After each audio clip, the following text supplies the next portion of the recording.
E aí, pessoal, tudo jóia? Hoje eu quero falar sobre controle da brucelose no Brasil e algumas estratégias que são definidas por esse programa para que o produtor rural consiga entender melhor o que é o controle de uma doença dentro do território brasileiro. O Programa Nacional de Controle e Erradicação da Brucelose e Tuberculose, hoje eu falei só da brucelose, foi instituído em 2001 e logo em 2009 foram feitos vários estudos de prevalência dentro dos estados brasileiros, dentro do país inteiro, com parceria com instituições de pesquisa, Embrapa, lá e outras universidades, acho que USP, para ver a prevalência da brucelose dentro do território nacional. Esse estudo mostrou, ou identificou, melhor dizendo, uma diferença gritante de prevalência entre os estados. Estados que possuíam prevalência menos de 1% e estados que possuíam prevalência de 40% de focos dentro do território. Isso fez com que passasse a se pensar no controle da brucelose de formas diferentes, dependendo de cada estado, dependendo da prevalência da doença nesses estados. Isso veio a trazer, em 2017, depois de um tempo, um longo tempo aí, uma revisão da instrução normativa, primeira, acho que é 02, lá em 2001. Essa revisão trouxe a classificação de risco dos estados para a brucelose. Essa classificação de risco para a brucelose diz respeito à prevalência da brucelose em determinado estado, e essa prevalência vai ditar as regras e as ações que devem ser executadas em relação à brucelose em uma propriedade rural, por exemplo, localizada nesse estado, certo? Então ficou definido da seguinte maneira: estados que possuem prevalência menor que 2% não devem vacinar contra a brucelose. Ou seja, dentro do território nacional hoje, apenas Santa Catarina não vacina contra a brucelose, pois tem uma prevalência de 0,91% de focos dentro do seu território, então não há mais necessidade de vacinar contra a brucelose. No caso de Santa Catarina, é mais interessante identificar um animal positivo e sanear a propriedade e eliminar a doença de uma vez por todas, certo? Nos estados que a prevalência é maior que 2% e até 5% de prevalência, nesses estados os produtores rurais são obrigados a vacinar compulsoriamente contra a brucelose acima de 80% do rebanho dos estados. Ou seja, se você é produtor rural num estado que possui uma prevalência de 2 a 5%, por exemplo, um estado que possui prevalência de 2 a 5%, Distrito Federal, Rio Grande do Sul, Minas Gerais, se você está num desses estados, você deve vacinar o seu rebanho contra a brucelose e realizar o saneamento da propriedade no caso de animais positivos. O que é um saneamento? Saneamento de propriedade rural você identificou um animal positivo, você sacrifica esse animal positivo ou encaminha para abate, no caso da brucelose é muito mais viável encaminhar para o abate, e os animais que ficaram na propriedade são testados para a brucelose.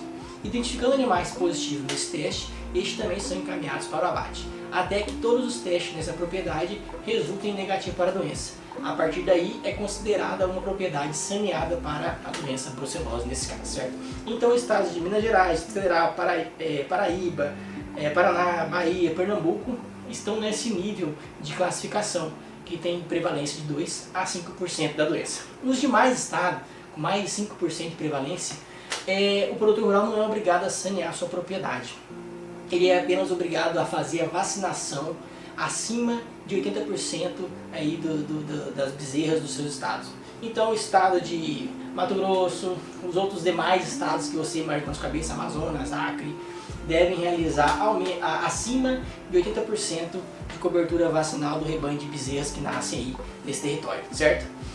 Porém, no Programa Nacional de Erradicação da Brucelose, no controle de erradicação da brucelose, fala que não é obrigado a sanear. No entanto, não significa que o produtor, junto com o seu médico veterinário lá responsável pela sua propriedade rural, não tome a decisão de sanear essa propriedade, levando em conta que um animal positivo para a brucelose dentro da sua propriedade rural pode trazer prejuízos que, somando ao longo do tempo, pode inviabilizar até a sua atividade econômica, por exemplo, na cria de bezerros, Então, nesses estados que possuem alta prevalência da brucelose, o Programa Nacional diz que deve-se apenas vacinar as bezerras, e recomendar ao produtor rural que ele faça aí pelo menos a verificação nos seus animais se há algum outro animal positivo na propriedade, certo? Propriedades grandes em que há um animal positivo e ele é sacrificado e o produtor rural não querer testar os outros, pode ser que ele esteja dando um tiro no pé, porque a contaminação bacteriana, ambiental, bacteriana da brucelose é muito grande e provavelmente outros animais passarão a ter a doença,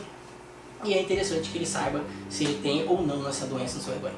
né? Esse trabalho não é obrigatório, o serviço veterinário oficial não vai fazer parte desse processo, porque na normativa fala que o saneamento deve acontecer apenas em estados com baixa prevalência, e esses estados que nós estamos tratando nesse momento é os estados com alta prevalência, então o serviço veterinário já saiu de cena e fica então para o produtor rural com a tomada de decisão, juntamente com o seu médico veterinário, no caso dos estados que possuem alta prevalência, se vai ou não sanear a propriedade rural, certo? Essa estratégia definida pelo Programa Nacional de Controle da Brucelose foi repensado, né, depois de ter visto a heterogeneidade da prevalência de brucelose dentro do território brasileiro, e o que veio muito bem a calhar.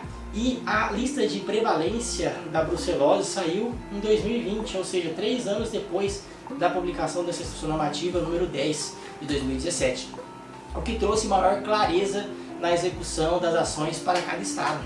Então, se você tem interesse em saber qual é a prevalência do seu estado de brucelose, de focos de brucelose no seu estado, eu vou deixar um link lá na bio para que você acesse e veja qual que é a realidade do seu estado em relação à brucelose, certo?